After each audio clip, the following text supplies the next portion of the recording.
Hola, buenas tardes, good afternoon. Here, Juan Catamayo from JCT for Education for you. And if you were here before, we were running a test. Technology sometimes is a pain in the neck. And hola a todos nuestros amigos del IE. We have a very special guest, and I'm waiting for her to sign up. This time is across the Atlantic on the other side. Yes, it's in Europe. So we're waiting for a second for our colleague to join in. Thank you to Elena, I see you here. Hola, ¿cómo estás? Buenas noches. Cristian, ¿cómo estás? Elizabeth, let me see. Where are you? We're waiting. Hey, Ed. Do I see here Ed Bustos? Hola Elena, ¿cómo estás? Sí, tenemos una colega tuya el día de hoy. Let me see if she's here. I'm waiting for her. Okay, wave. She's here. Let me see. Ta ta ta ta. For you, JCT for Education. And remember, this. I'm here.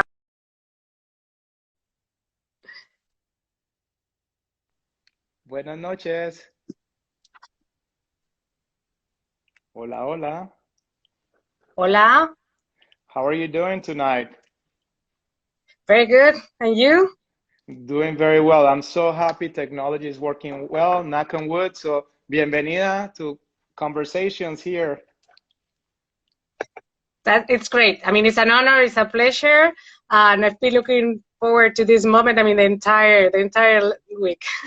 Well, me too. And this is Conversations is as I was mentioning to you, this is an informal dialogue between two colleagues. We've known each other for a couple of years now. And for those of you watching right now, I have the honor to have Elisa Melendez Martin. And Elisa works for EA University, and we will go deeper into her profile, admissions. We will navigate everything that is happening right now. But most important, how are you guys doing? How is everything in Madrid right now? Well, I mean, it's better. I mean, compared to a month ago and 2 months ago. I mean, for sure. But we've been going, I mean, through very, very, very complicated weeks. And even though, I mean, when you're at home, I mean, you're not really conscious about what is going on, I mean, outside. I mean, I have my family or my partner that actually works, I mean, outside, so he had to leave, I mean, every single day our place. So I had feedback also from his side, and it has been, I mean, it has been bad. It has been bad, but now, I mean, thanks to our health system and thanks to the doctors and everyone that is pushing for this, I mean, we are going better, and we are seeing a Yes. little bit of light. We are able to leave our places, I mean, for a while, so it's much better now. Yes, we're living unprecedented times, and I remember when everything started in China and it moved to Europe and it moved to Madrid, we were like, oh my gosh, this is so complex. And all of a sudden it came here to the United States and it's devastation all over, unprecedented times for all of us. So during this time, we came out with the idea of having conversations with colleagues, universities, students, scientists from all over the world. And I am very honored to tell you that today is our first conversation with an Spanish university. So I'm very happy you're here today. Thank you. Thanks to you. Thanks to you. So first of all, apologies. I know it's late, but I know I've been to Madrid several times, and 10 o'clock Madrid is when you guys are going out. So I feel sorry for the time, but at the same time, I know you're probably quite awake. No, no, no, it's fine. It's fine. I mean, in my particular case that I have 3 children, I mean, for me, it's kind of a little bit late, slightly late. But in a normal situation, I mean, this is the time where most of the people, after leaving their offices and going for a drink or going for something with their peers and colleagues, that they usually come back home for dinner time. So it's not so late. It's not so late. Well, In Elena, fact, here Elena, the hi Elena is Elena. here, In and fact, she's here laughing. the movie. Yeah. She knows what I mean about after work. So we have colleagues at JCT for Education, and they have children. One of them, she has two kids, five and a two. So for you that you guys have offices, and you correct me in 30 locations around the world, and you're the International Development Manager at EA, and then having 3 children. How is it? How is it at home with so much work? Because I'm sure that right now you are super busy. So how do you do it on top of everything with 3 children at home, and you have to cook, and maybe you're teaching as well? Well, I have to say that I have.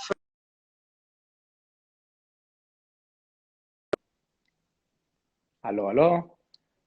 So these type of things, I mean, are no longer existent, are applicable.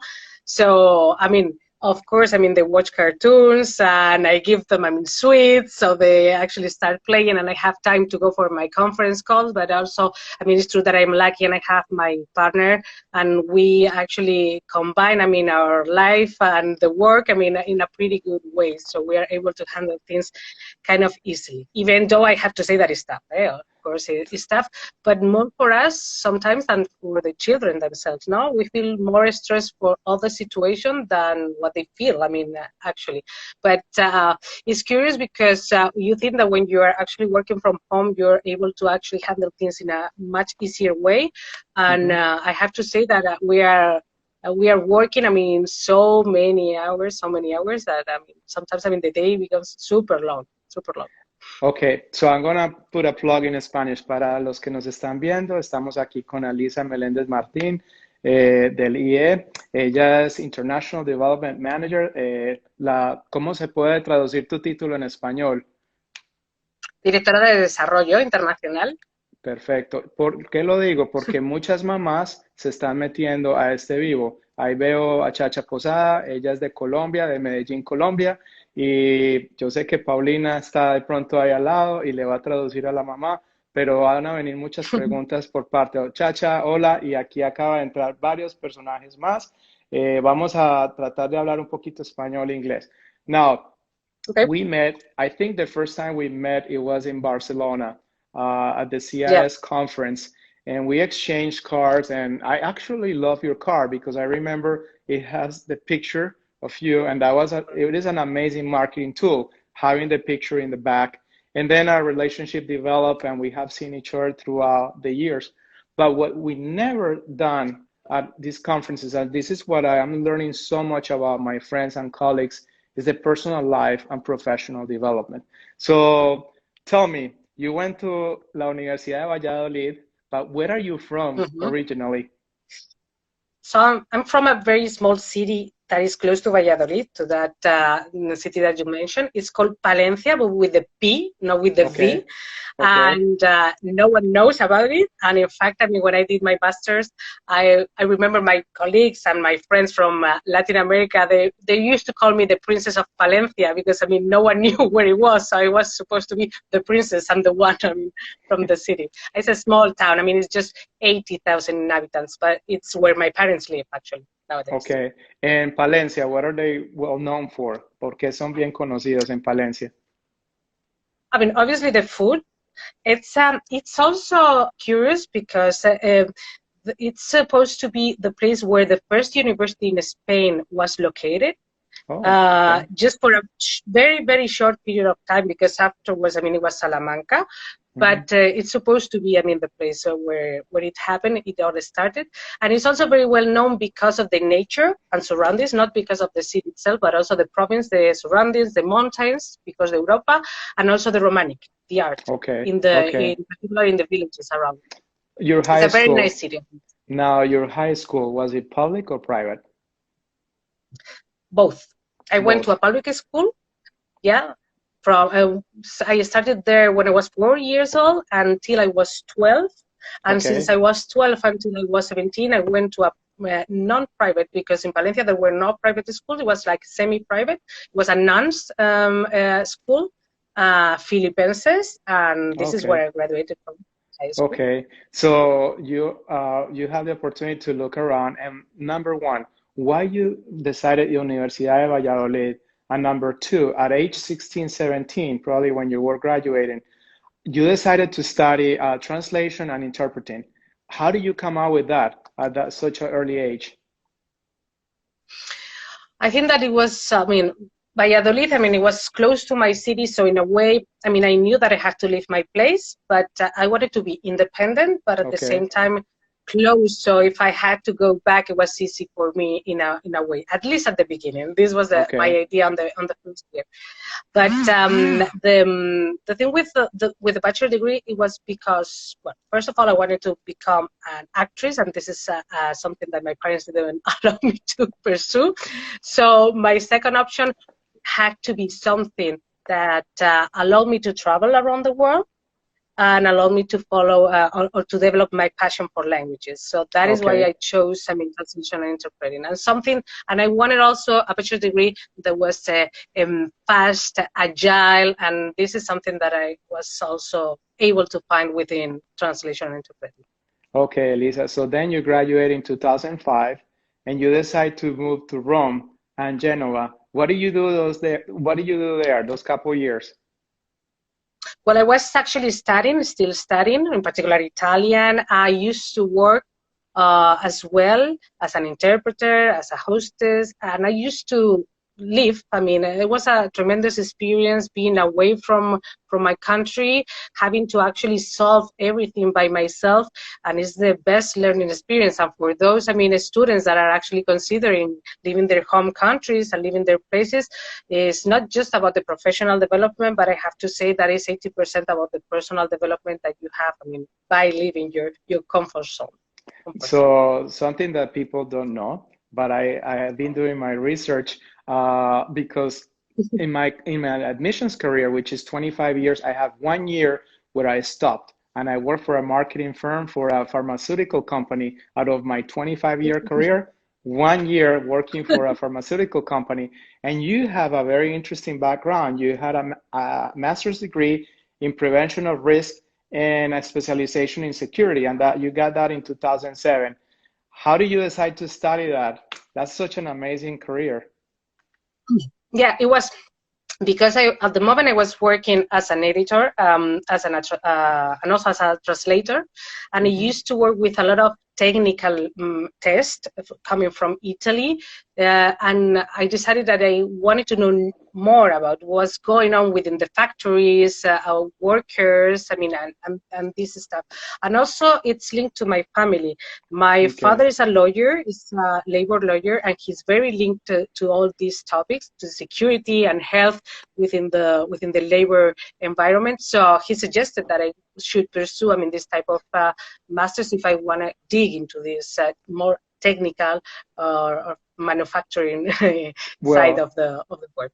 I'm so impressed. And right now, like I will see a spike on that career because of the coronavirus.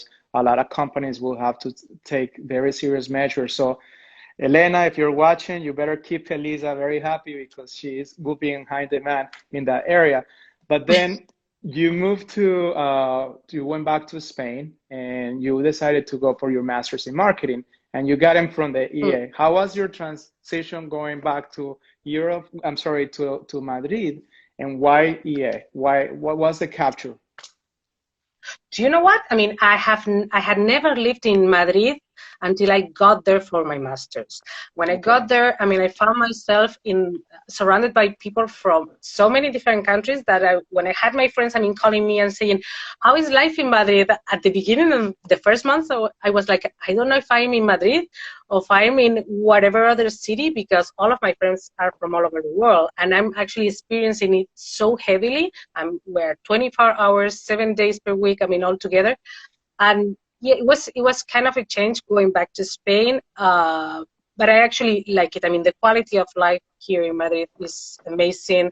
The weather, the food, and also the international environment that you get to have here. So I mean, Hmm. it was a good choice. I was also considering staying longer in Italy, but I finally decided, because of the reputation of the institution, also to come here and pursue my master here. And I So we're very happy that you have done an extraordinary job. But then after you finish with marketing, you decide to go for another specialization, and it's in lobby and advocacy, and also from EA, IE. Tell us why you decided to move from marketing, jumping into this other program. there is something within me that has always been there that has to do with politics and also communication. I want to better understand the link between communication, persuasion, and the political system we lived in. And I thought that was the best, way to learn. Through that particular program, I got to know, what is the really the way that the public administration works. The Congress, the political parties. Also the communication groups that they have. Within their parties as well. And it was pretty interesting to understand how they work on the measures and how they can actually translate. The policies or the things they want to implement into, numbers, into also messages for population. It was very interesting. And at the end of the day, we are always communicating. So everything that has to do with communication, it's important for our professional lives. And later on, on this interview, on this conversation, I want you to talk base more on undergraduate and graduate programs because it's fascinating everything that you guys have to offer. So while you were doing your master's, and here you correct me, please.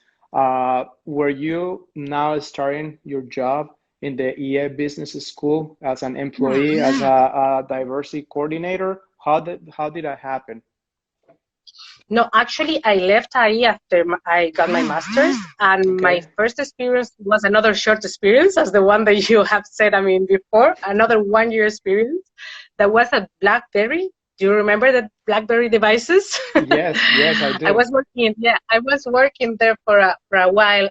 It was a pretty, here in Spain, the headquarters were very small. It was just like 20 people. I had the amazing opportunity to work with them within the marketing department, and they had an agreement with IE and they were participating as sponsors in a mentoring program for high potential women that were pursuing the MBAs. And after working with them, for a period of time, I came back to IE through that mentoring program for high potential women. I started coordinating that program, and then I became the coordinator of the entire center where this program was established. And it was a pretty interesting period of time working in measures and projects that foster gender diversity, cultural diversity, into the corporate environment. It was pretty interesting. Around 3 months ago, I was in downtown Miami, and I look at a device, and I'm like, "Is that a BlackBerry?" And the guy say, "Yes, it is a BlackBerry." And I say, "Still in production?" And he say, "This is the latest one. This is very the safety features of a BlackBerry are just I would never trade a BlackBerry." So I didn't know that it still existed.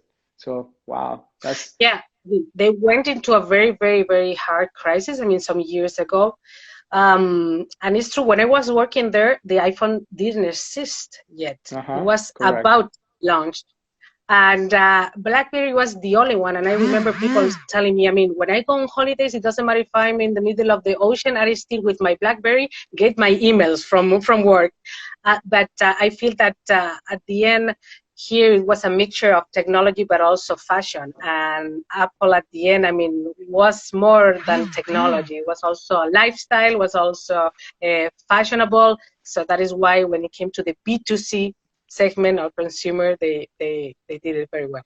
Well, you never know. Maybe a couple of your students will reinvent a marketing campaign and technology, and BlackBerry will go back. I think a lot of brands, they always come back. So you never know what's going to happen. At the moment when I was there, I remember that Nokia was the biggest technology, mobile devices firm.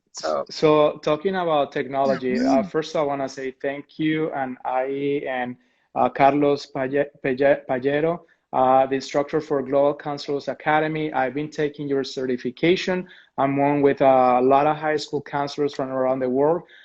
Wow. I went to my first class with you guys, and you have the wow room. It gave me the wow.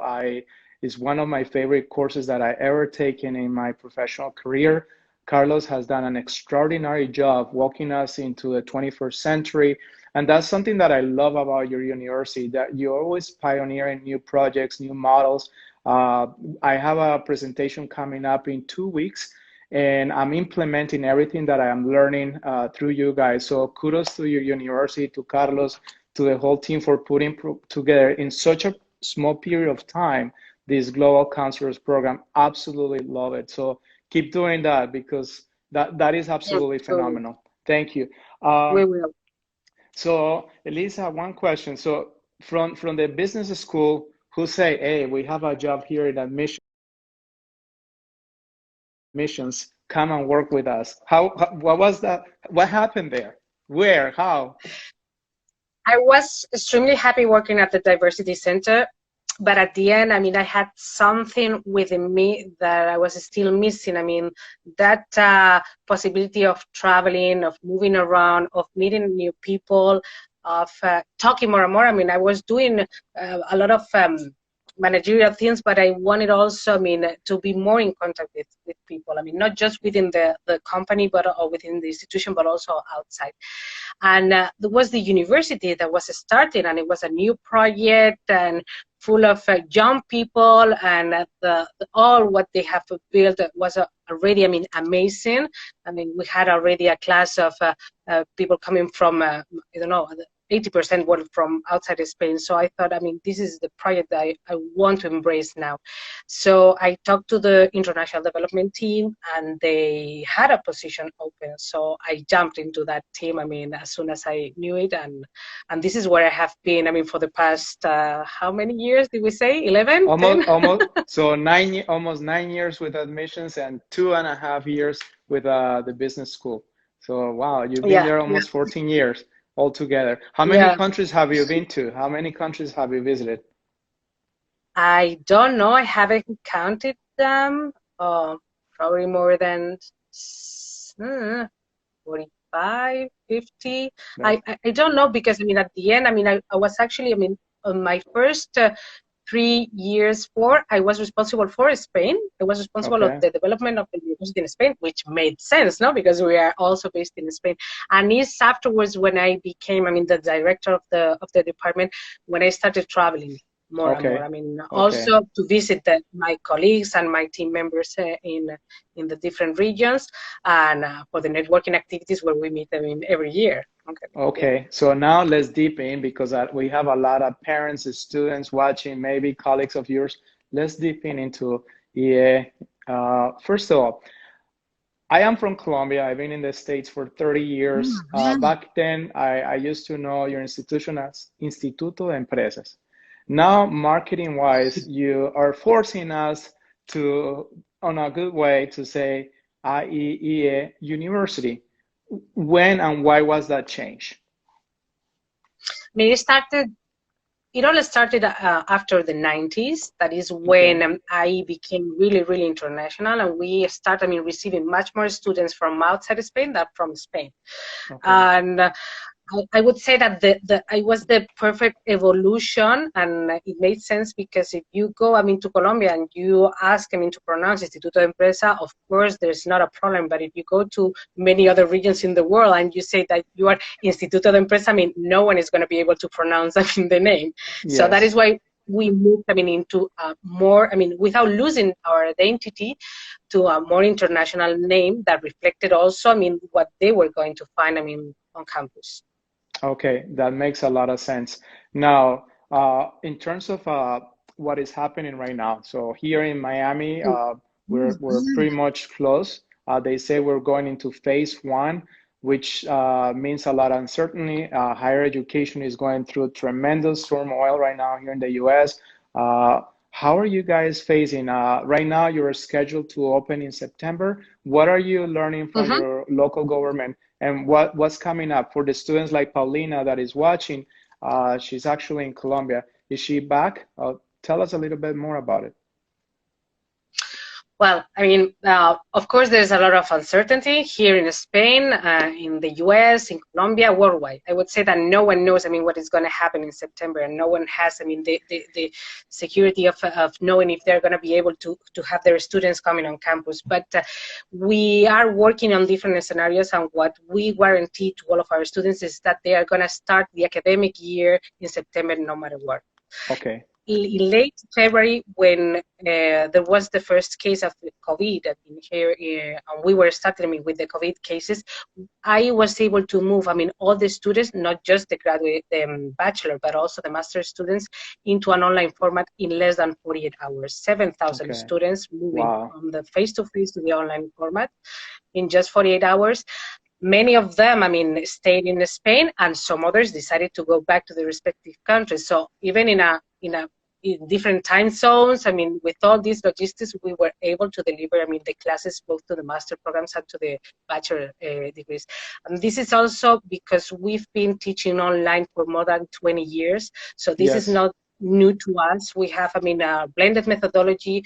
We have one of the most recognized, masters in blended education, and very well ranked, by the way. And this is why we are considering also, that the online format is going to be present, in the upcoming academic year. What we are actually talking about now is what we call the liquid education or liquid learning. That is the combination of the face-to-face format with the online environment, because there might be people that will be able to come on campus, because what we expect, or what we are expecting here in Spain, is that late July we will be able to open the doors of the campus. So probably in September, many students, depending on where they're coming from, will be able to come.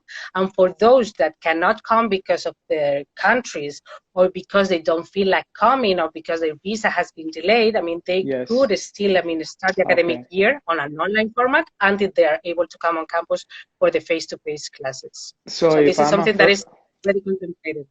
So if we have a first-year student, he or she could actually start online this fall if a visa requirement, if there is no, like Argentina announced that September 1st, that's when they're going to be opening, their borders. So can the student also defer their admissions for fall of 2021 or not? If they were admitted? They can. Okay. Yeah, of course they can. But I always tell, the families that I talk to is like, what is the reason behind the deferral? Because at the end, if you tell me that you're going to go for a gap year because you're going to travel, or you're going to do a relevant internship, I would say, okay, this is an option, and it's really nice, that you go for this type of experience. But the reality is that next year is not, for students, they are not going to be able to actually experience a gap year as the ones that other students have experienced in the past. And the deferral, if you actually have the possibility of starting your bachelor's degree, in September, of course, there are many factors, and every single decision is very, very private and made on an individual level. But I would say that I wouldn't put, the education on hold. And if the institution allows them, to just spend, 1, 2, 3 months, online, and then come on campus, at the end they're going to spend 4 or 5 years within the university or with the university. So I wouldn't suggest the deferral, even though they can do it.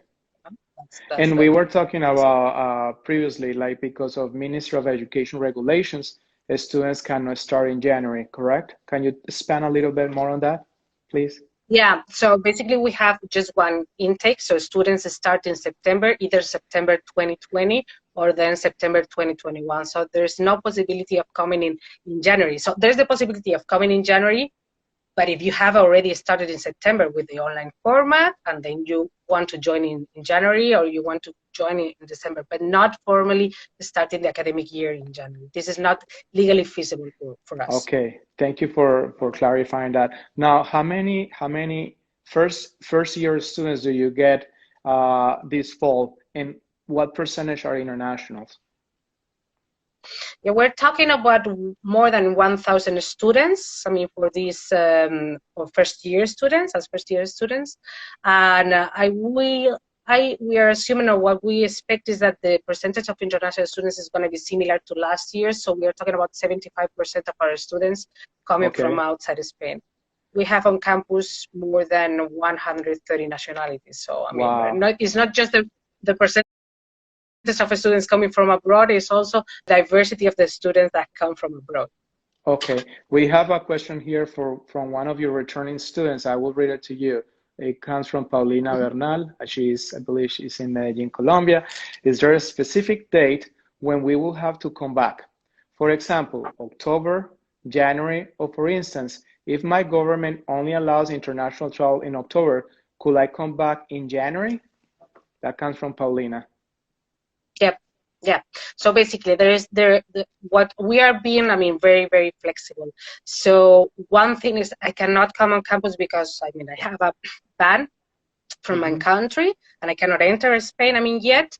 And another scenario where students can still stay home, I mean, for longer is because they don't feel like coming yet. So they want to actually stay longer in their homes and then join the classes, the regular classes, I mean, later in November, December, January. So yeah, it's pretty flexible. I mean, this year is going to be an exceptional year, and we're going to be, I mean, seeing everything on a case by case, but being flexible and just, I mean, thinking about the student as we usually do. I mean, putting the student as a center, and this year with this uncertainty more and more.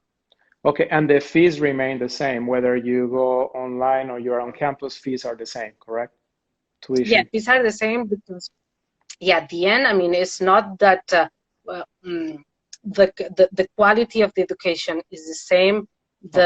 Actually the professors are the same, the schedules are the same, the program is the same, and it's not that just the classes are moving online. Campus life careers are also going online. We have a super big virtual career fair, I mean, happening this fall. So we're actually moving all I mean, the departments and the teams at AI on the activities to the online format or hybrid format, because at the end, I mean, we're doing both the face-to-face and the online. My brain is always working creativity, and I wonder, maybe you already have this, but do you have like a wellness online program for students? I know they are fatigued, a lot of them, from taking online courses. Is that something that you guys are considering? Like just take a once a week a wellness program on online education. I have students calling me, and this is new. I did my master's on a hybrid program where I did courses with my professor, physical courses, and then I did it online. But just an idea, maybe running a wellness seminar for students. So maybe you already have it. Well, we have actually the Center for Happiness at AI. And one of the goals of the Center for Happiness is well-being. So within the happiness concept, we have well-being. And this center works in different projects and initiatives for the students, I mean, to be implemented in their daily life when they are doing the masters, when they graduate and become. So yeah, this is something that is a transversal center that works, I mean, for the entire AI community. And we are very, very conscious on the wellness, on how important it is to have a balanced life if you want to actually, I mean, perform in the best way. Yeah. Elisa, I am on multiple chats with high school counselors, LinkedIn, you name it. And one of the major topics that we're experiencing right now are our high school students, especially the students that are what we call here in the US sophomores, juniors, and seniors. They want to run summer programs. Are you offering online summer programs for high school students? Yes, we are. So we had our summer program that was supposed to be, I mean, 2 weeks in Segovia and in Madrid, in our two campuses. Yes. And given the situation, we have moved, I mean, the program to the online format. I mean, it's going to be different because at the end, I mean, you're not going to be from 9 till 3 in class, because in an online format, you need, I mean, short and more dynamic classes. But we're going to have, I mean, still the leadership week, and then they're going to dig into the different areas. I mean, data analysis, law and policy,